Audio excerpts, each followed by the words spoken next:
계시록 17장 17절 이 동일한 본문을 가지고 아마 설교를 하게 되었는데 아마 이것이 오늘 7번째입니다마는 아마 52번째까지 가야 될 수도 있겠다.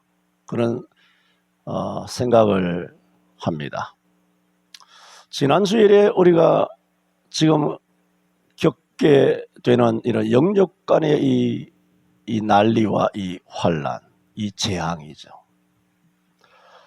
이것은 과연 성경에 게시되어 있는 요한계시록이나 스가랴나 다니엘서에서 비추어 보았을 때에 성경적인 시각으로 과연 우리는 말세라고 하는 이 종말쯤 어디를 지나가고 있는가? 우리가 주님이 언제 재림하시는가? 그건 알 수 없는 거지 않습니까? 그런 것에 대하여 의문을 가지라는 것이 아니라 쓸데없이 성경에 계시하고 있는 부분은 우리가 알도록 노력을 해야 한다는 겁니다. 계시되어 있는 부분에 한해서 그것을 넘어서는 것은 교만이죠. 그런데 아무 관심 없이 성경에 다 계시되어 있는데 그 계시에 대하여 모른다. 읽으니까 모르잖아요. 너무 어렵고 하니까 그냥 쑥쑥쑥 지나가고 그냥 모른 척하고 뭐 성경 뭐 30번 읽었다. 뭐 50번 읽었다. 뭐 그것이 의미가 없는 건 아니지만 대단한 의미가 있지만은 이런 알 수 없는 부분에 대해서는 우리가 일부러 눈을 감고 그냥 성경 오늘 다니엘서 10장 읽었다 하고 쑥 지나가 버리는 식으로 해서 눈을 감고 살아서는 아니 되지 않는가. 그래서 지금 우리가 난국을 지나게 됨으로써 이 시대야말로 이쯤이야말로 이 말씀을 우리가 돌아봐야 될 때겠다 해서 이 어려운 주제를 우리가 함께 대하게 되었습니다. 그러면서 지난 주일에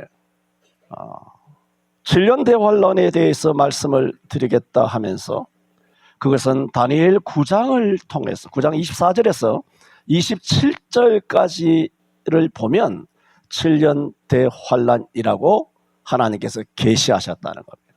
물론 성경에 딱히 7년 대환란이라고 하는 그런 정확한 단어는 나와 있지 않습니다. 라고 말씀을 드렸습니다. 그러면서 이 다니엘이 어떨 때 이런 7년 대환란이라고 하는 24절에서 27절을 다니엘 9장이죠. 그걸 다 펴놨습니까? 오늘 다니엘 9장 계속 나가는 거예요. 그래서 다니엘 9장이 계시를 가브리엘로부터 받았을 때 어떤 배경에서 받았는가? 바사왕인 다리오 왕 원년에 다니엘이 기도하다가 예레미야 선지자를 통하여 이스라엘이 장차 70년 동안 바벨론 유수죠. 포로 되어 갈 것이다 라고 말한 그 70년이 도대체 뭔가라고 하는 것을 깨닫는 순간 다니엘은 자기 개인과 자기 민족적인 죄를 깨닫고 하나님 앞에 자복하며 그리고 하나님 우리나라를 다시 회복시킬 때가 언제겠습니까? 그리고 앞으로 되어질 일이 무엇겠습니까?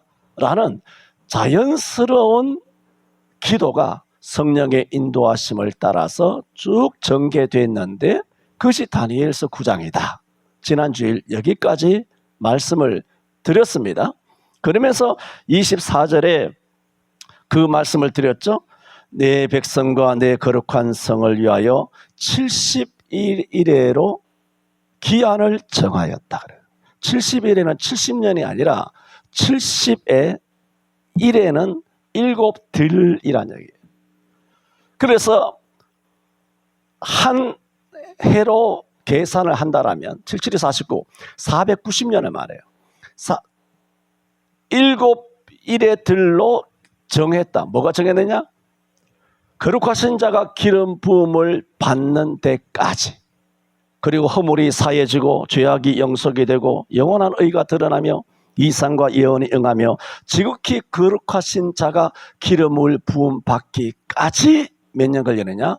490년이라. 그럼 이게 490년이냐 하는 문제가 또 생깁니다.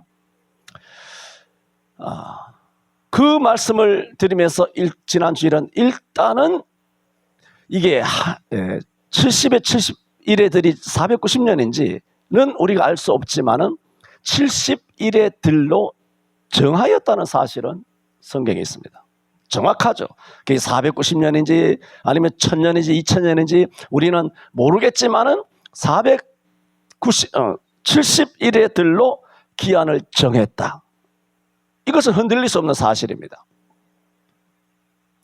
그러면서 이제 쭉 말씀을 드리다가 시간 관계상 지난주 말씀을 못 드리게 됐습니다만, 하여튼 지금 말씀을 드리면서도 제가 시간이 너무 지금 오늘도 많이 부족하게 되고, 지금 이제 오늘 여러분에게 정말 드려야 된다라면 뭐 마음의 상처는 받지 마시고 그냥 1시간 반, 90분은 계속해야만 내가 오늘 준비한 말씀을 다 할 수 있을 것 같은데, 이걸 중간에 어떻게 또 잘라야 되는지, 어떻게 또 압축해야 되는지, 압축해서 설교를 준비해서 올라오지만 이게 다 들어야만 되는 말씀이고 여러분 또 다 들어야만 하는 말씀이기 때문에 하여튼 강단에만 서면 그렇게 그것 때문에 좀 고민스럽습니다만은, 그러면서 지난주에 말씀드린 것에서 돌아가서 다니엘이 어떨 때 계시를 받았느냐 말씀을 드렸지 않습니까? 예레미야의 70년에 대한 그 비밀을 깨달았을 때 기도했고, 그때 가브리엘이 와서 하나님의 계시를 전해주면서 또 뭐라고 그럽니까? 70일에 들, 그렇게 말해요. 보세요. 예레미야는 뭐라고 그랬습니까? 70년 그랬죠. 근데 가브리엘은 다니엘에게 와서 뭐라고 그럽니까? 70일에 들 그래요. 이게 뭐냐면 누가복음 5장이나 마태복음 4장에서 베드로, 안드레, 야고보, 요한이 갈릴리에서 고기를 잡다가 한 마리도 잡지 못하고 그물을 씻고 있었을 때 주님께서 누가복음 5장에 베드로의 배에 오르신 다음에 깊은 데로 가서 그물을 내리라 말씀을 하신 적이 있습니다. 그때 밤이 맞도록 고기 잡혔지만 한 마리도 못 잡았거니와 말씀에 의지하여 내리리이다 하고 그물을 내렸더니 벌건 대낮에 아침에 고기가 잡힙니까? 다 밤에 오징어 잡으러 나가는데 벌건 대낮에 그물 씻고 있는 마당에 주님의 말씀에 순종하여 그물을 내렸더니 뭐라고? 그물이 찢어질 정도로. 그래서 야고보와 요한의 그런 배들도, 친구들 배들도 다 이렇게 오라 그래서 양쪽에 다 만선을 이루게 된 거 아닙니까? 이때가 뭐냐? 그때 주님께서 이제부터 네가 사람을 낚는 어부가 되리라. 이 마태복음 4장과 누가복음 5장은 동일한 시간적인 역사인데 다르게 기록된 것이죠. 그때 12제자인 베드로가 어떨 때 부름을 받았느냐? 고기 잡는 사건. 고기를 못 잡다가 그물이 찢어질 정도로 고기를 잡았을 때 뭐라고 말합니까? 주여, 그렇게 말해요. 예수 청년을 평범한 자연인으로만 보았다가 처음으로 만났거든요. 낯선 보도로만 배웠다가 이 기적적인 것을 경험하고는 신적 두려움을 느낀 거죠. 그러면서 그 순간 배 위에 있으면서 무릎을 탁 꿇고 주여 나를 떠나소서 나는 죄인이로소이다. 고기 잡는 일로 인하여 예수가 평범한 나사렛 청년이 아니라 메시아란 사실을 발견하게 되었고 나를 따르라 했을 때 부모와 그물과 배를 버려두고 예수님을 단박에 쫓아갑니다. 그리고는 3년이 흘렀습니다. 예수님이 십자가에 돌아가셨을 때 제자들은 다 도망갑니다. 부활한 다음에 베드로가 다시 망태를 뒤집어 쓰고 주님의 부활했다는 소식을 들었음에도 불구하고 망태를 뒤집어 쓰고 나는 고기 잡으러 가노라 하니까 세베대의 아들들은 야고보, 요한과 도마도 그리고 나다나일도 이 베드로를 쫓아가지고, 베드로가 뭐 제일 그래도 선임이니까 베드로를 쫓아가지고 우리도 고기 잡으러 가자 하다가 한 마리도 역시 못 잡습니다. 3년 전 예수를 처음 만날 때처럼 고기를 한 마리도 못 잡습니다. 그때 주님께서 멀리서 오십니다. 그러나 그들은 주님인 줄 알지 못합니다. 그때 주님께서 말합니다. 오른편에 그물을 내리우라 하여 역시 그물이 찢어질 듯이 153마리 모나미 회사가 153 쓰여 있잖아요. 모나미 불편에. 그 153마리 고기를 잡게 됩니다.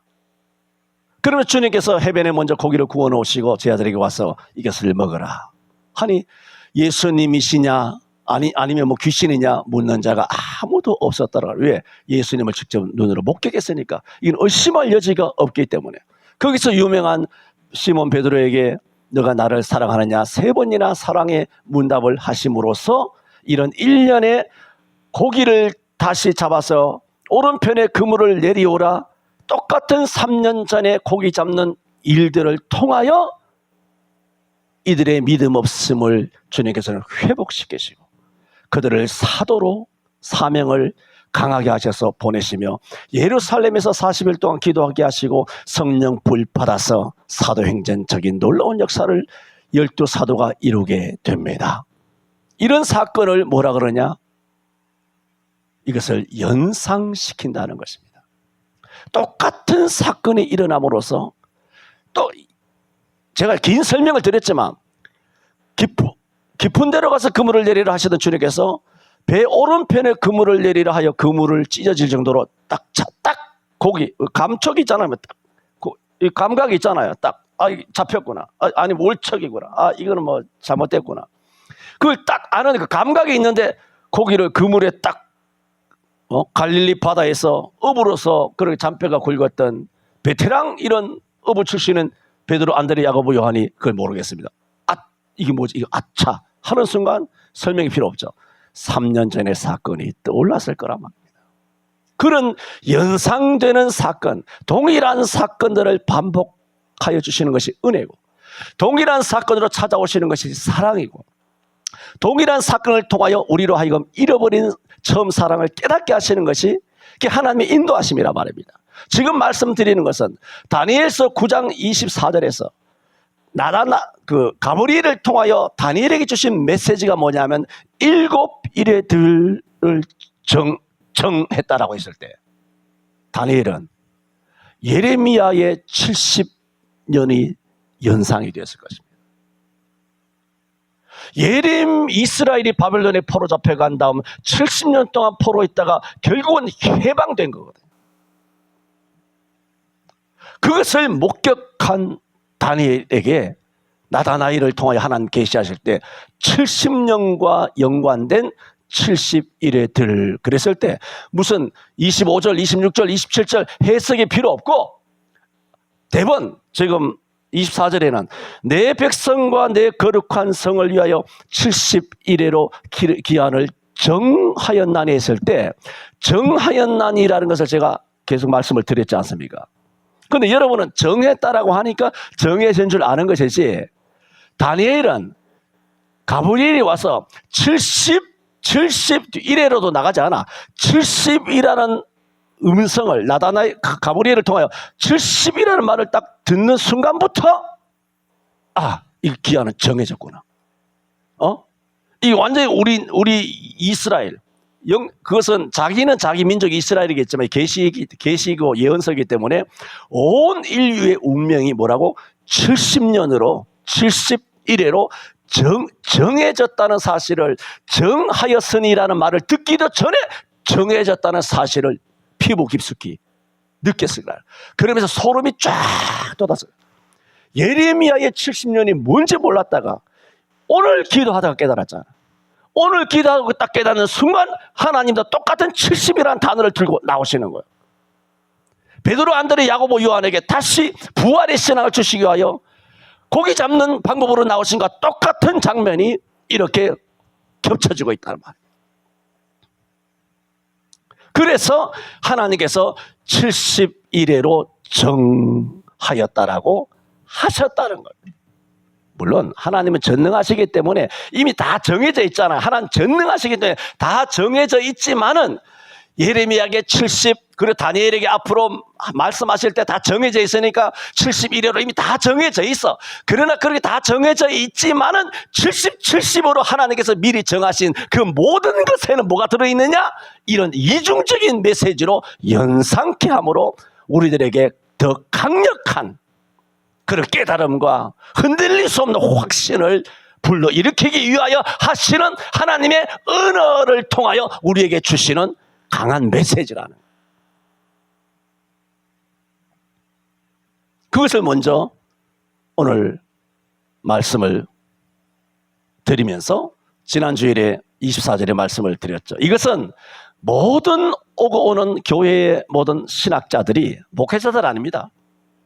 기라성 같은 신학자를 말합니다. 신학자. 이런 어마어마한 대한민국에는 지금 아무도 없습니다. 이 목사가 봤을 때 제대로 된 신학을 한다, 신학 박사도 별로 없지만 하여튼 아무것도 아니에요. 그럼 목사들은 아무것도 아니죠. 나도 아무것도 아니고 2000년 세계사에서 기라성 같은 신학자들이 있단 말입니다. 그래서 제가 이 다니엘서 9장을 아까도 말한 것처럼 적어도 한 90분은 해야만 될 것 같은데 더 갈 수도 있어요. 2시간 정도. 그러나 이것을 어떻게든 압축하고 오늘 이게 끊어내고 다음 주일날 할 수밖에 없는 상황임을 뻔히 알면서 오늘 이 다니엘서 9장 24절에서 27절에 7년 대환란에 대한 메시지를 드리려고 하는 것은 수많은 신학자들의 해석이 다 갈리는데 저는 어떤 신학자의 해석을 갖고 있냐면은 칼빈이기 때문이 아니라 칼빈의 해석을 읽어보았을 때, 뭐 어제 오늘 읽은 건 아닙니다만은 그 읽어보았을 때, 그래, 칼빈의 입장이 내 입장이다. 어제도 집사람하고 이제 다니엘서의 예언이라고, 가나베, 우리 옛날 신대원 다녔을 때 가나베 교수가 다니엘서의 예언이라고, 그 당시 필수학점인지 선택학점인지 모르는데 그 예언서를 들은 적이 있어요. 그 서책이 뒤에 내가 어제 또 읽고 요즘 계속 읽고 있습니다만은 다니엘서의 예언이라고 하는 가나베 교수가 지은, 그리고 박윤선 아시죠? 박윤선 목사님이 추천한 그 정도로 인정되는 이 다니엘서에 대한 예언서가 있다고요. 그래서 우리가 그 당시 87년도, 그래 그 책 제일 뒤에 보니까 이 몇 년도에서 37년도 했잖아. 누렇게 된 그 책이 아직도 있어서 제일 뒷면을 딱 보니까 87년 봄춘자, 87년 봄에 내 이름이 쓰여 있더라고. 그 책을 보면서 가나베 교수의 지론이 있어요. 가나베 교수의 지론이 뭐냐면 여기서 말하는 71회들에서 처음에는 7일이죠. 25절에 보세요. 그러므로 너는 깨달아 알지니라 예루살렘을 중건하라는 영이 날 때부터 기름 부음을 받은 자 곧 왕이 일어날 때까지 7일에와 62일에 이렇게 말했을 때 칼빈은 어떻게 해석하냐면은 7일에는 딱 7년이에요. 오늘 우리가 헤아리는 7년이에요. 응? 62일에도 딱 62년이에요. 62일에니까 1에 들이니까 그 얼마예요? 7일에들은 77이 49죠. 그러니까 1년 하나가 1년으로 계산되기 때문에 7일에들은 49년이 되고 7일에들은 62일에들은 62일에들이기 때문에 곱하기 하면 어떻게 되나요? 434년이 되나요? 그러므로 칼빈은 이 한 해 한 해를 우리가 지금 살고 있는 이 1년으로 똑같이 계산을 했어요. 그런데 이 가나베, 우리 신대원에서 가르쳤던 옛날에 내가 28살, 29살 때인가 그 우리 가르쳤던 그 가나베 교수의 그 강의를 들었을 때는 기억도 안 나요. 30 몇 년이 넘었으니까 기억도 안 나는데 그 당시에는 뭐 모르니까 내가 뭐 동의를 했겠지. 동의를 했으니까 뭐 시험 치면 뭐 시험 쳐야 되니까 그래 동의를 하고 넘어갔겠지라고 했는데 어제 그 책을 다시 보면서 그 칼빈의 입장을 나는 지지하는데 이 가나베 교수, 우리 그 당시 교수였어. 돌아가셨겠죠? 그 교수가 쓴 책에 있는 책들의 그 논리, 그분은 1년을 1년으로 보지 않아요. 71일을 1년으로 곱하지 않아요. 그것은 상징적인 횟수다. 상징적인 횟수라고 말하면서 뭐라고 논리를 전개하냐면은 천지를 창조하신 이후로 하나님께서는 이 연수를 헤아릴 때 1년이 2년이면 7년, 10년, 40년 이런 것을 헤아렸을 때 결코 상징적으로 해석을 했지. 천지를 창조할 때 6만에 창조했잖아요. 6만에 창조하면 그게 뭡니까? 하루가 1000년입니까? 그건 하루가 24시간이에요. 지금과 똑같은 시간이라고요. 엿새 동안 창조하였던 하루가 1시간, 그리고 일주일은 7일, 1년은 365일. 그것이 창세기 4장 1장 네 번째 날에 해와 달이 큰 광명과 작은 광명으로 그렇게 주관하게 하시고, 해와 달과 연수와 징조를 하나님께서 정하게 하셨지 않았습니까? 그러므로 1년 365일, 한 달 30일, 유대인들은 30일로 칩니다. 음력으로 칩니다. 유대인은 30일. 그리고 일주일은 7일. 그리고 하나님께서는 7일 만에 만드셨죠. 이때는 하루가 하루고 일주일이 일주일이고 365일이 365일이고 365일이 딱 1년이죠. 그래서 이 가나비 교수는 뭐라고 말하냐면은 그때만 그렇고 창조 이후에는 그렇지 않다. 다 상징적이다. 아니죠.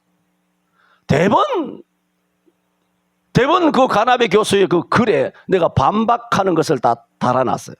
무슨 소리냐? 예를 들어 이스라엘이 가나안 땅에 들어갔을 때 40일 동안 정탐했잖아요. 하나님께서 이스라엘을 어떻게 징계했습니까? 하루를 뭐라고? 1년으로. 그렇게 했잖아요. 하루를 1년으로 했잖아요. 에스겔서 4장에 보면은 북이스라엘과 남유다가 멸망하게 될 것을 어떻게 했습니까? 에스겔 선지자에게 너가 이스라엘의 멸망을 얘기할 때 너가 좌로 390일을 누워라는 거예요. 저는 그걸 읽을 때마다 야, 진짜 좌로 누워서 390일 동안 누워 있었을까? 그거 가능합니까? 그리고 나서는 유다의 범죄를 위해서는 우로 40일을 누워 있어라. 이것이 유다와 북이스라엘이 여호와의 심판을 피하지 못하고 심판을 오롯이 받아내야 한다. 그 기간 동안 받아내야 되지. 포로로 금방 잡혀간 다음에 하나님께서 우리를 다시 예루살렘을 회복하여 다시 우리를 독립시켜 주실 것이다. 그런 망상을 버리라는 거예요. 그걸 에스겔을 통하여 언어가 아니라 그 몸의 언어를 통하여, 몸의 예언을 통하여 하나님께서 북이스라엘과 남유다에 던지신 하나님의 메시지라 말입니다. 그때 에스겔 4장 4절인가 거기는 뭐라고 말하자면은 390일이니까 북이스라엘은 390년 동안 하나님을 범죄했단 말이에요. 남유다는 므낫세부터 시드기야까지 마지막 40년 동안 엄청나게 범죄했단 말입니다. 그 40년을 뭐라고 말하느냐? 에스겔서는 그 한 해를 하루로 이렇게 말하고 있어요. 성경에 에스겔서에.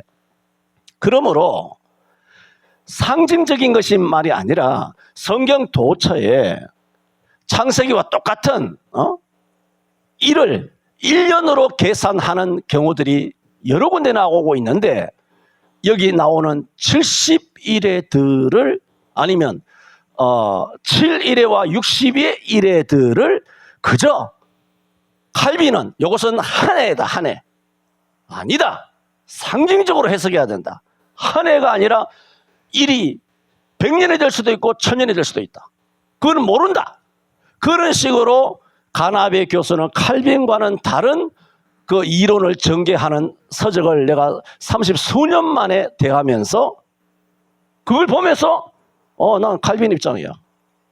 기억도 안 나요. 37, 8년 전이니까.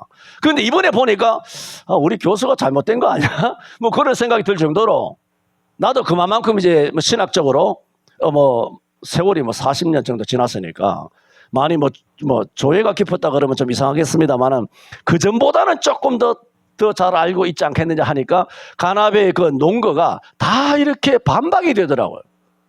그건 아니야. 가나베의 논거가 맞다라면 그런 케이스가 성경에 없다면 내가 인정하겠어. 근데 그 논거 자체가 무효가 되잖아. 잘못된 논거잖아. 비성경이잖아. 성경에 그런 논거가 있는데 그러므로 칼빈이라서가 아니라 칼빈이 더 신뢰가 되는 거예요. 그리고 나도 그 생각을 했거든. 지시하게 되는 거예요. 이런 해석들 하면 하여튼 너무 복잡한데 왜냐하면 이것을 알아야만 지금부터 설명드리는 7일에와 그 다음 62일에 그 다음 71에 그리고 나머지 나오는 29절에 나오는 한 일에 그 다음에 그 중에 그 일의 절반 이런 것들을 계산을 할 수 있단 말입니다. 이것을 정확하게 어떤 정리를 하지 않으면 계산이 안 나오죠. 성경적이다 하면 할 말 없어요. 천년이든 만년이든 짓거리는 대로 되는 거 아닙니까? 아무 답이 안 나오죠. 그렇다고 답도 없는데 상징인데 멋대로 답을 내기 위해서 억지로 1년씩 하루가 1년이다 이렇게 갖다 그렇게 고집을 피우라는 것이 아니라 성경을 지금부터 해석할 거예요. 쭉 풀게 되면 칼빈이 맞구나. 왜 칼빈의 입장에 내가 가나베의 입장을 지지하지 않고 세대주의 입장을 말할 것도 없고 세대주의 입장을 말할 것도 없고 왜 가나베의 우리 교수의 그 지지를 내가 반대를 하고 칼빈의 입장에 섰는가? 칼빈이 단순히 유명해서가 아니라 라는 성경 해석이 딱 떨어진다는 것을 여러분이 알게 될 것입니다. 그래서 내가 먼저 말하자면 길게 서론을 말씀을 드리는 것입니다. 그래서 이제 24절은 이제 지난 주일에 말씀을 드렸습니다만은 그러면 이제 들어와서 24절에 71회로 정하였나니 했지 않습니까? 그러면 71회가 언제냐는 겁니다. 자, 이제부터 시작 들어가는 거죠. 그럼 71회가 뭐냐? 상징적이다. 할 말 없어요, 그러면. 만년이 됐든 2만 년이 됐든 자기 생각하는 대로 하니까 또 그게 또 맞을 수도 있겠지. 왜냐하면 말씀드린 것처럼 세대주의자는 사이비하긴 하지만은 예수 다 믿는 사람인데 이거 해석 여러분 다니엘서 해석 잘못했다고 지옥 가면 이거 말이 안 되지 않습니까? 그럼 어떻게 되겠습니까? 이렇게 해석이 신학자들마다 어마어마하게 갈리는데 그렇게 엄청난 신앙을 가지고 있고 그렇게 엄청난 성경적 신학적 지식을 갖고 있었던 그런 거성들이 해석이 갈렸다. 이단은 있지 않습니까? 예수 그리스도의 하나님 되심, 예수 그리스도의 참 인간 되심, 예수 그리스도의 처녀 탄생, 예수 그리스도의 생애, 예수 그리스도의 죽으심, 3일 만에 부활하심, 승천하심, 우편의 제위하심, 재림하심 이것 7가지 중에 하나라도 안 믿으면 이단이에요. 그게 이단이에요. 그런데 이렇게 어려운 이런 다니엘서, 계시록 이것을 연구하다 자기들이 가짜로 연구하려고 아니면 사람들 미혹하려고 물론 이단들이 계시록에서 많이 나오지만 그런 이단들하고는 다르지 않습니까? 그런 이단들은 뭡니까? 내가 성령이다 하잖아요. 그러니까 이단이 다 저촉이 되는 인간들이 계시록을 악용하기 때문에 그런 이단들이 되지만은 이분들은 예수 그리스도의 탄생에서부터 재림과 승천과 재림까지 성령과 하나님과 사람 되신과 참 하나님 되신과 성경에 아주 정경되는 것도 다 믿고 있는데 단지 이렇게 어마어마하게 어려운 해석에 있어서 해석이 갈리는데 이단이다? 아니죠. 그렇게 말할 수는 없단 말입니다. 그러므로 내가 지금은 절대 진리니까 이걸 믿어야 천당 간다. 지금 그 얘기하는 게 아니지 않습니까? 자, 우리가 이 난국에 종말이 어디쯤 가느냐 그걸 알면 천당 갑니까? 종말이 어디쯤 가는지 모르면 지금까지 몰랐잖아요. 몰라서 모르고 이제 죽을 수도 있잖아요. 내가 요거는 앞으로 한 20년 뒤에는 80년이 아니네. 85세네. 하여튼 나이 한 80쯤 돼서 마지막에 다니엘서를 강론할까 하고 쭉 미뤘다고 여러 번 말씀드렸지 않습니까? 그때나 하려고 했던 것인데 그러면 그 전에 내가 죽었다고 쳐보세요. 그럼 여러분 다니엘서 못 들었을 거 아니야. 못 들었으면 종말이 어디쯤인지 모르잖아. 이거 모른다고 지옥 갑니까? 그건 아니잖아요. 그러므로 이것은 지옥 가느냐 마느냐가 아니라 우리가 성경에 모두에 말씀드린 것처럼 하나님께서 계시를 하신 이상 여러분은 불가능해요. 불가능한데 계시를 하신 이상 이것은 그냥 학적으로 신학적으로만 되는 것이 아니라 모든 것은 성령의 조명이에요. 이 모든 어마어마한 해석들이 다 갈립니다. 첨예하게 갈립니다. 지금도 이제 해석에서 내려가면 이 부분만이 아니라 이 부분도 수십 가지로 한 해가 1년이냐 71회가 1년이냐 그래 70 곱하기 1에 들어갔다면 490년이냐 아니다. 이런 해석이 이 해석만 해도 어마어마하게 갈리는데 그 이외에도 어마어마하게 갈리는 것이 많이 있어요. 그 이제 해석에서 내려간다 말씀드리지 않습니까? 그것을 틀렸다, 몰랐다, 좀 의견에 어긋났다, 다른 것을 지지했다. 그거는 구원과는 관계가 없죠. 단지 성경에 있으므로 또 이 시대가 그러니까 우리가 어디쯤 가고 있느냐를 알려면 누가 알 수 있습니까? 성경밖에 없잖아요. 그래서 이 시대를 보면서 우리가 이 시대에 어떤 기독교인으로서의 자세를, 영안을 가지고 이 시대를 바라봐야 하느냐. 성경에서 말하는 예언서의 안경을 통해서 우리가 이 시대를 똑바로 봄으로써 어떤 환란이 온다 할지라도 뭐다? 70년은 정해져 있다. 그리고 모든 허물이 사해진다. 그리고 길은 무엇인 자의 역사가 일어나게 된다 하는 그런 믿음과 소망을 가지고 강하게 승리하는 그리스도인이 되자 하는 목적으로 이 다니엘서를 우리가 설교를 하고 또 공부를 하는 것입니다. 이걸 알면 뭐 천당 가고 뭐 모르면 지옥 간다 뭐 그런 것은 아닙니다. 그러므로 이제부터 본격적으로 24절에 71회로 정했다는 것은 분명하잖아요. 70년이 1000년인지 2000년인지 모르지만 일단 정해졌잖아. 정해졌는데 그 71회 들이라고 하는 것이 진짜 몇 년이냐는 겁니다. 성경에 없는데 목사님 억지로 해석하는 거 아니냐. 뭐 그런 것도 여러분이 어떻게 해라? 목사에게 가스라이팅 당하지 말라는 겁니다. 여러분은 또 나와 같은 의견과 갈려가지고 목사님 말씀 들어보니까 가나베 교수처럼 다른 뭐 신학자들처럼 상징적으로 해석하는 것이 내 입장이에요. 그럼 그런 입장 가지시면 돼요. 여기에 대해서는. 그래서 25절에 그 71회로 정하였다라는 71회를 이제 성경이 어떻게 계산하느냐? 25절이 그걸 밝혀줍니다. 여러분 71회로 정했다라는 것은 분명한 것은 71회가 지금은 몇 년인지 모른다. 그렇죠? 우리 다 모른다고 가정하고 그러면 71회로 정했다는 것은 뭡니까? 마지막이 정해졌다는 거잖아요. 그럼 뭡니까? 시작도 뭐라고? 정해져 있다는 거잖아요. 그래요 안 그래요? 71회가 몇 년인지는 몰라. 그래 71회로 정해졌다면 시작과 끝이 정해졌을 거 아니에요. 그러면 71회 들이라고 하는 이 마지막이 언제인 줄 알려면 시작을 알아야 계산이 될 거 아니에요. 그렇잖아요. 그럼 71회들의 시작이 어디냐? 그게 25절이란 말이에요. 25절은 뭐라 그러냐? 24절을 가브리엘이 말해놓고 나서 25절에 하는 말이 그러므로 너는 깨달으라 말하잖아요. 뭘 깨달으라는 거예요? 71회 들이라고 하는 것을 깨달으라는 거예요. 그리고 71회로 기한을 정한 것을 깨달으라는 것이기도 하고 71회로 기한을 정해진 그 기한 안에 허물이 마치고 죄가 끝나고 죄악이 영속되며 영원한 의가 드러나고 뭐 기름 부음을 받는 이 6가지 메시지를 깨달으라 뭐 그런 얘기겠죠. 그러나 지금 우리 6가지의 의미는 지난주에 다 말씀드렸고 더 궁금한 것은 뭡니까? 오늘 71회가 소제목이기 때문에 71회가 도대체 몇 년이냐? 몇 년일 수도 있고 우리가 모를 수도 있고 분명히 말씀드렸습니다. 그런데 다니엘에게 가브리엘이 뭐라 그럽니까? 그러므로 너는 깨달으라 했을 때는 6가지 메시지도 깨달으라는 말이지만은 71회로 정하였다는 사실도 깨달으라. 그런 말 아닙니까? 여러분 문맥을 보세요.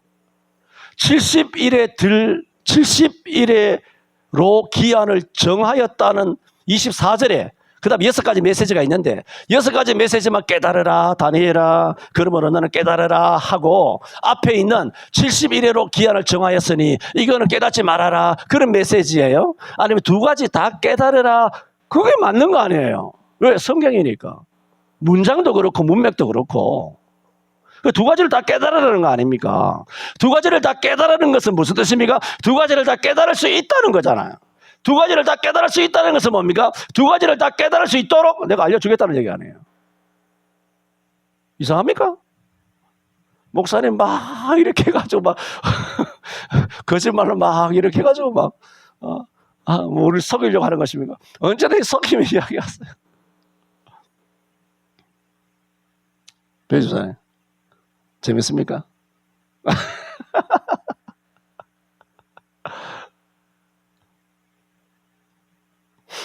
그래서 다시 25절을 봅시다.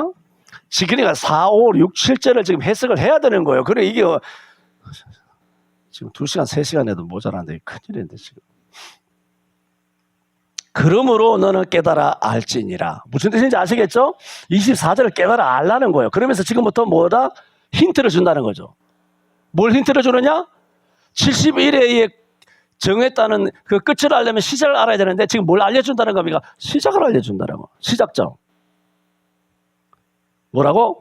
예루살렘을 중건하라는 영이 날 때. 이거예요. 이게 시작이에요. 왜 그러냐? 문장을 보세요.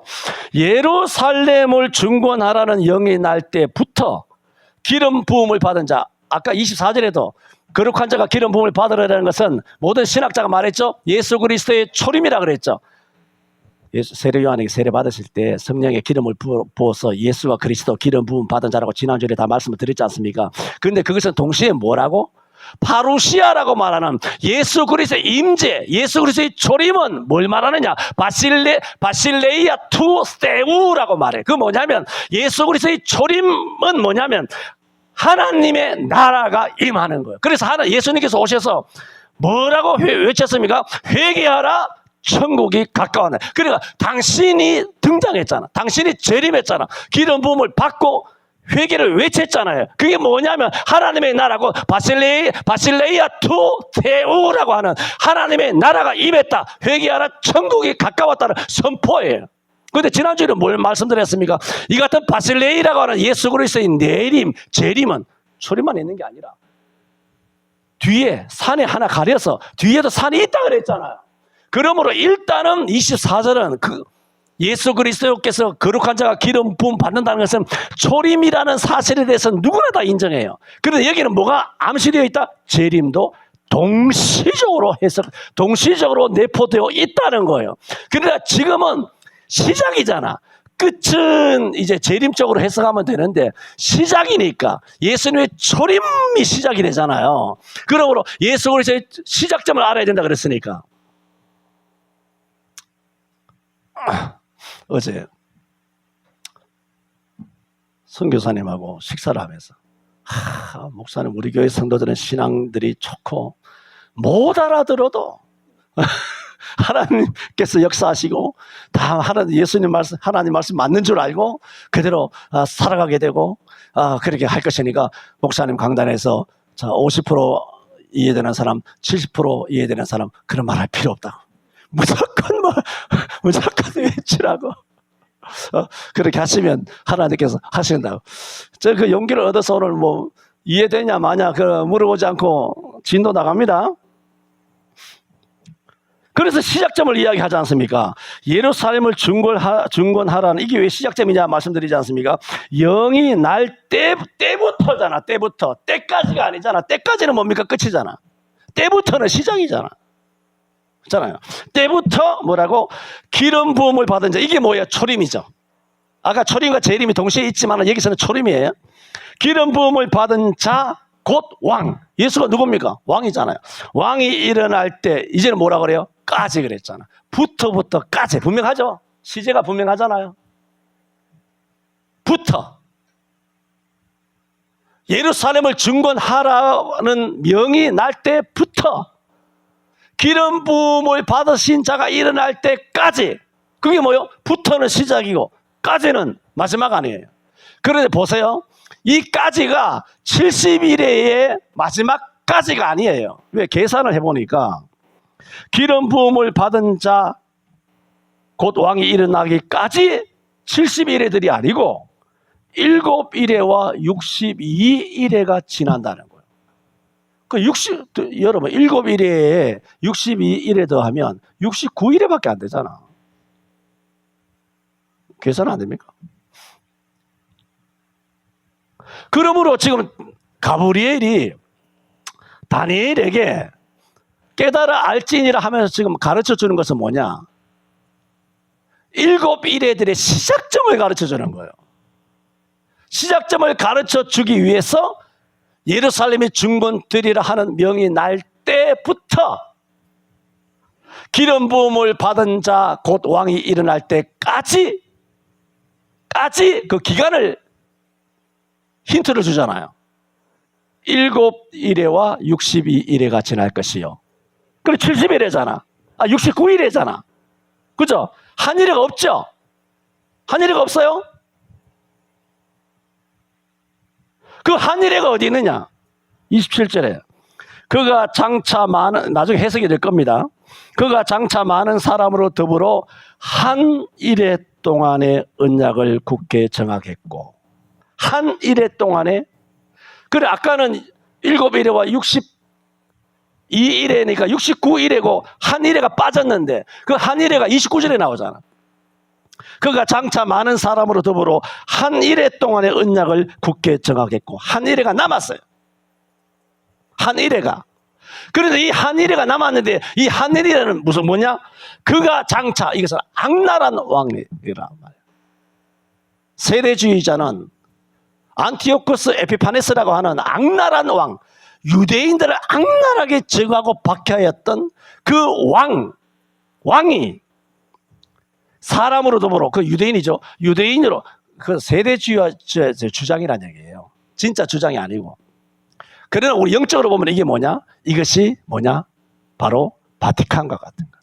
아주 악랄한 세력. 우리나라로 말하면 문재인이나 뭐 이재명 같은 거. 이런 것들이 있다는 거죠. 지금 이런 마지막 때에. 그가 장차 많은 사람으로 더불어 그 악랄한 왕이 한 이레가 뭡니까? 7년입니다. 지금 7년 아직 계산하다가 29절로 먼저 넘어온 겁니다. 7년 아직 계산 안 했어요. 한 이레가 7년인지, 진짜 1년이 1년이고 7년이 7년인지 계산 안 하고 69일에만 남았기 때문에 한 이레를 건너뛰어서 29절에 한 이레를 설명을 먼저 드리는 겁니다. 그 한 이레 동안이 7년입니다. 라고 먼저 말씀드립니다. 7년 동안에 언약을 굳게 정하겠고, 그가 그 이레의 절반, 그 뭐예요? 3년 6개월이잖아. 1회의 절반, 7년을 반으로 나누기 이하면 3년 6개월 아닙니까? 1회의 절반, 그러니까 1회의 절반에 제사와 예물을 금지할 것이요, 또 잠포와 미운 물건이 날개를 의지하였을 것이며, 또 이미 정한 종말까지 진노가 황폐케 하는 자에게 쏟아지리라 하였느니라. 그러니까 27절에 대한 구체적인 해석은 다음에 이제 시간 되면 계속 전개가 되겠습니다만은, 일단 27절이 말하는 마지막 남은 그 한 일에는 뭡니까? 환난을 말하죠. 뭐? 예배를 못하게 해요. 교회 모이지 마라. 문 닫아라. 영상 예배해라. 7명밖에 모이지 마라. 17명 모여라. 찬송 부르지 마라. 통성기도 아마 침튀기다. 공영선거 사용하지 마라. 통성기도 찬양대 하지 마라. 교회 모이지 마라. 뭐라고? 제사와 예물을 금지할 것이요, 또 잠포와 미운 물건이, 이것도 다니엘서도 여러 번에 나옵니다만 이것도 나중에 해석이 돼야 되겠죠. 미운 물건이 날개를 의지하여 설 것이며 라고 말했죠. 이게 뭡니까? 마지막 한 일에 후 3년 반 일에 동안에 뭐가 있다? 엄청난 환란이 있을 거라는 거예요. 앞에 전반부는 뭡니까? 한 일해 동안 언약을 굳게 정해. 앞에 3년 반 동안은 세속 정부하고 뭐 잘 지내는 것처럼 뭐 종교도 봐주고 하지만 후 3년 반이 되면 이 세속 왕이 앞에 있는 언약을 깨버리고 제물과 예배를 파괴시키고, 미운 물건이 날개를 의지하고 거룩한 곳에 선다는 것은 뭡니까? 지가 하나님이다. 그 바티칸이잖아. 그래서 지금 뭐 이재명이는 뭐든 간에 이런 모든 세력 배후에는 뭐가 있냐? 딥스가 있다 말씀드렸고, 딥스 배후에 뭐가 있느냐 하면은 그 바티칸이 있다. 그것을 지금 계시록 17장 17절, 계시록 13장, 또 다니엘서 7장 뭐 여러 가지를 통하여 지금 8주째 7주째인가 그렇게 계속 말씀을 드리고 있는 거 아닙니까? 그래서 보세요. 이것이 1년이라면 뭡니까? 이 27절에 나오는 한 일에는 뭡니까? 환란의 때죠. 이게 한 일회가 1년씩 계산된다라면 가정이잖아. 한 일회가 7이잖아요. 그래 7년이지. 그게 뭐다? 27절에 환란이잖아요. 그러므로 성경에 7년 대환란이라는 용어는 없으나 1년이라면 27절에 한 일에 남은 71회에서 69일에는 빠지고 마지막 한 일에 남은 이 한 일에는 1년이라면 7년 동안 환란이 온다라는 분명한 성경의 말씀이기 때문에 뭡니까? 7년 대환란 이란 의미는 있다는 거예요. 용은 없지만 이 근거가 된다는 거죠. 7년 동안 환란. 그래서 세대주의, 아까도 말한 것처럼 종말에 대한 해석이 갈리나 지옥 가는 것이 아니라는 것처럼 세대주의자들 가운데도 지옥 갈 사람이 있고, 우리 정통 목사라고 하면서 지옥 갈 사람 많지 않습니까? 뭐 90%가 빨갱이인데 김일성 장학금 처먹 가는 것들, 뭐 꽃뱀에게 넘어간 것들, 이 빨갱이 목사들 뭐 하여튼 수두룩한데 우리 정통 교단이 구원시켜 주는 거 아니지 않습니까? 이 중에도 지옥 갈 사람 많듯이 세대주의자들에게 지옥 갈 사람이 있겠죠. 내 말은 이런 해석 때문에 지옥 가지는 않는다, 그 말씀을 드리는 거예요. 단지 이 시대에 우리가 필요한 말씀이기 때문에 우리가 이 말씀을 통하여 이 종말이라고 하는, 종말의 가장 대명사가 뭡니까? 7년대 환란이잖아요. 계시록에 나오는 7 인봉의 나팔의 장, 7 인봉의 장, 7 나팔의 7 대접의 장, 이런 7년에서 계속 반복되고 있죠. 그것도 7년씩 반복되고 있거든요. 그러므로 사람들의 뇌리에는 세대주의자들이 7년 대환란, 천년왕국 뭐 이런 뇌가 7, 80, 90년대까지 예수를 일찍 믿었던 사람들의 귀에는 온오프라인을 통하여 그런 의의들을 많이 봤을 거예요. 지금도 구글링해서 여러분 들어가 보면 뭐 온갖 그런 해석들이 난잡하게 되어 있습니다. 그런 거 가운데에서 여러분이 진짜 순금을 발견할 수 있느냐? 금광을 발견할 수 있느냐? 우리나라는 금광도, 무산은 철이고 우리나라 금광이 없잖아. 천지 전 세계에 여러분 어디다 파이프를 꽂으면 석유가 나옵니까? 어디에 파이프를 꽂으면 그게 금광이 되고, 거기 어디 금광석이 있습니까? 수많은 구리, 아연, 철, 뭐 온갖 뭐 돌덩어리 이런 것들이 많은데 뭐가 경제력이 있고 그걸 어떻게 합니까? 어마어마하게 흩어져 있는 이런 종말론뿐만 아니라 신학적인 해석이 오늘날 여러분 검색하면 다 나오잖아요. 그 어마어마하게 나오는데 보라 그래서 보지 말라 그랬잖아. 보지 말라 그랬잖아. 여러분 애초에 그것을 분별할, 여러분 예를 들어 금감별사가 있잖아. 그걸 전문적인 용어로 뭐라 말합니까? 금을 감별하는 사람을, 전문적인 사람이 있잖아. 그 사람이 금 광맥을 발견했습니까? 금을 캐냈습니까? 금을 만들었습니까? 그냥 남이 다 캐고 수고해서 만든 금을 보고 이거 24K입니다. 이거 가짜입니다. 이 18K입니다. 검증하는 거죠. 여러분, 그 검증의 전문적인 프로페셔널한 그런 전문적인 신학적 지식이 있느냐 말입니다. 일개 금덩어리 하나도 전문적인 지식이 있으면 감별해요. 땅도 마찬가지 아닙니까? 이게 오르겠느냐 내리겠느냐. 부동산 전문가가 저 뒤에 어른이 앉아 계시잖아요. 모든 것에는 전문가가 있어. 의사들 전문가를 해놓고는 백신 쳐맞춰가지고 다 죽여놨잖아. 이런 것이 한두 개가 아니잖아. 내가 얼마 전에, 내가 워낙 건강한 사람이에요. 건강의 90%는 다 타고난다 그러잖아요. 부모 유전인데 굉장히 건강한 사람인데 뭐 빵도 먹고 과자도 뭐 내 방에 뭐 과자 꽉 차여 있잖아. 그리고 과자도 먹고 마음껏 먹다가 이제 나이가 들어서 뭐 운동도 안 하고 산에도 안 가고 하니까 그런지 모르겠습니다만은 뭐 고지혈 이런 건 저 혈관에 대해서 아무것도 없었거든. 그렇게 중대 다니잖아요. 그리고 고지혈 뭐 어떻게 초기 증상이 있다고 뭐 스타틴을 먹어. 그래서 내가 의사 안 믿잖아 그때. 그래서 돌아와서 스타틴 딱 검색을 해봤다. 검색하니까 뭐 낫긴 나. 그러나 부작용도 수두룩한 거야. 스타틴 하나도 안 먹었어 내가. 다 처박아 놨어.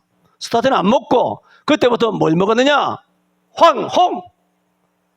미세스 홍. 그거 뭐죠? C 플러스 먹었어.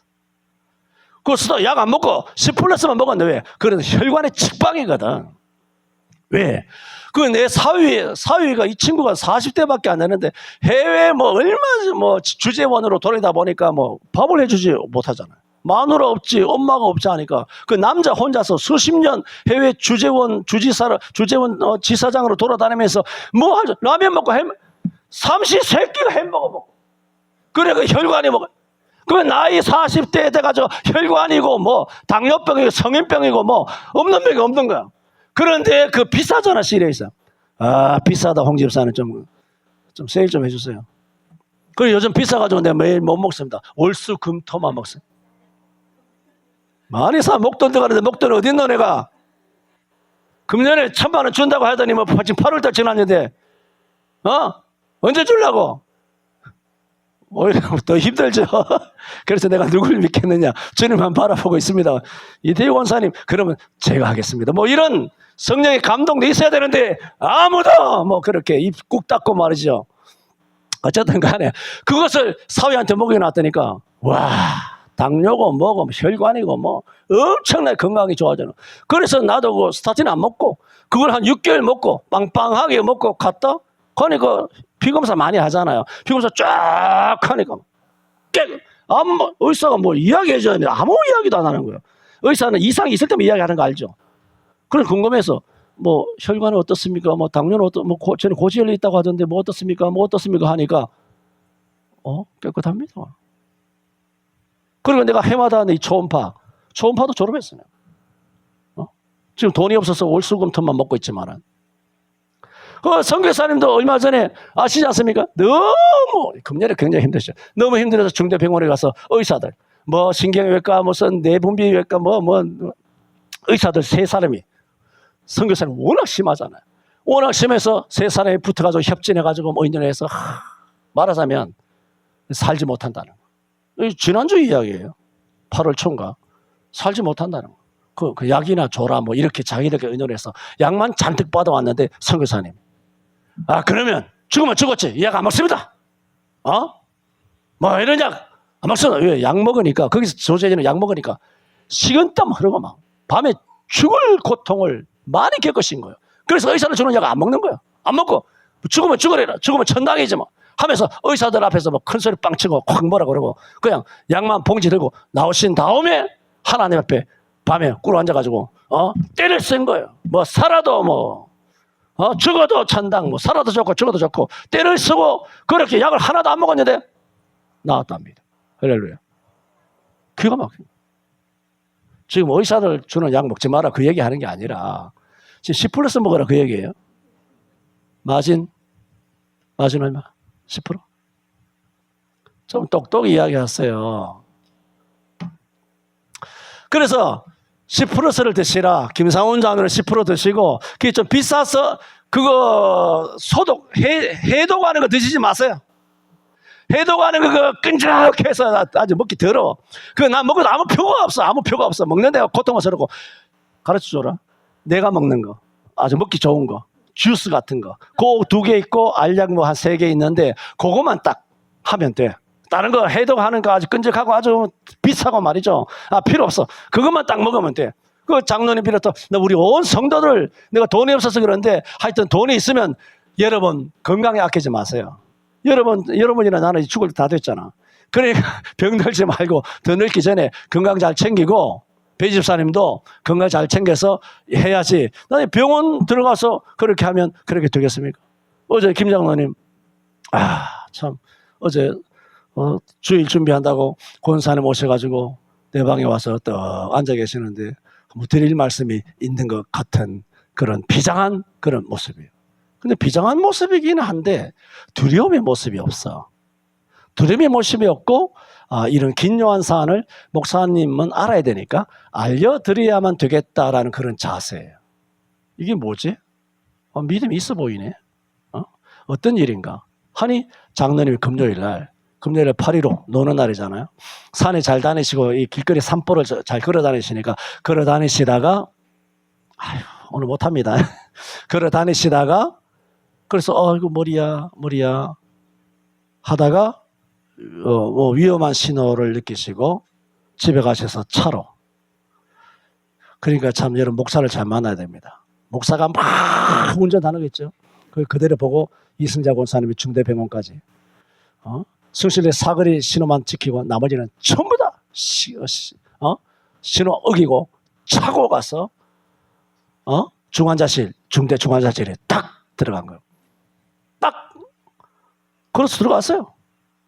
119 타고 간 것이 아니라 승자 확 들어갔어요. 신호 어기고 들어간 다음에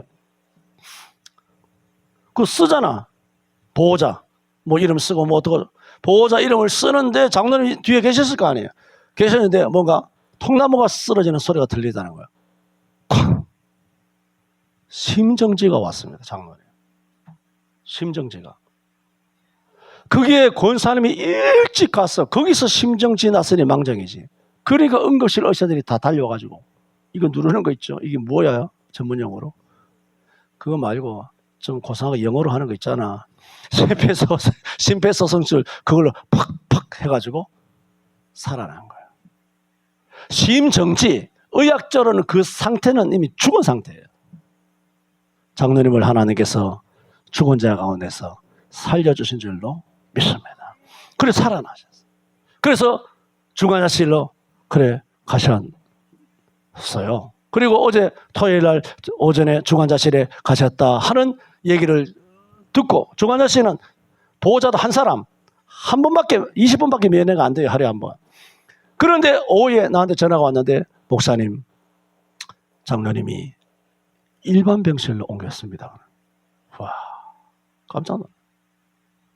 대신 보호자가 옆에 붙어 있어야 됩니다. 안 붙어 있고 왜 왔어요?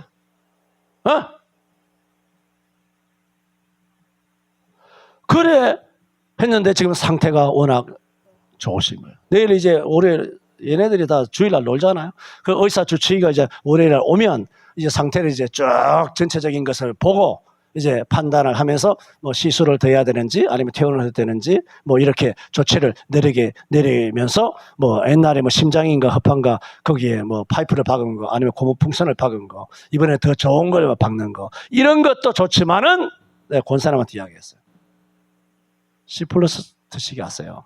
혈관에는 직방입니다. 나이들만 다 혈관 문제잖아요. 다. 혈관에는 직방이니까 C+ 드십시오.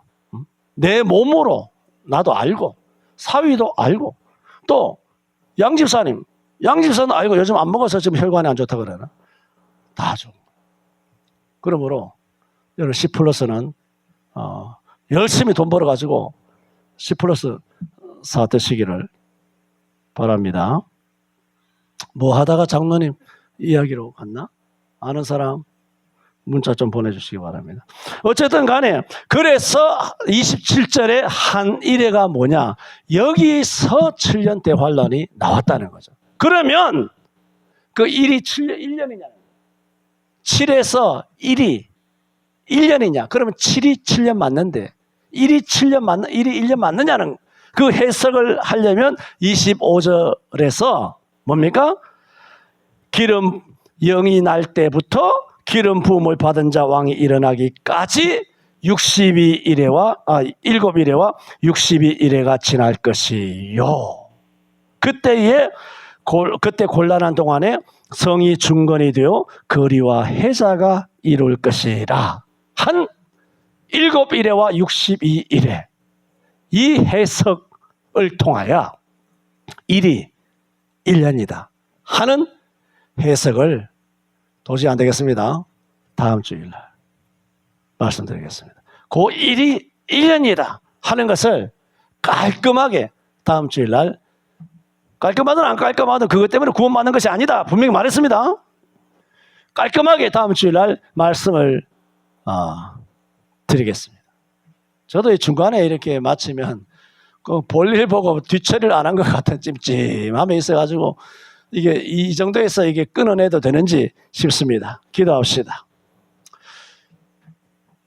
하나님이 자기 뜻대로 할 마음을 저에게 주사 한 뜻을 이루게 하시고 저희 나라를 저희 짐승에게 주게 하시되 하나님 말씀이 응하기까지 하시듯 온 우주 만물과 인류의 모든 역사와 민족과 국가와 방언과 개인의 모든 전체 인생에 이르기까지 모든 것은 하나님이 작정하시고 하나님이 장악하시고 하나님이 다스리시고 하나님께서 지배하시고 보호하시고 인도하여 주시는 줄로 믿습니다. 저희들에게 지혜와 총명을 풍부히 주사 하나님 뜻 아는 것으로 채워 주옵소서. 예수님 이름으로 기도하옵나이다. 아멘.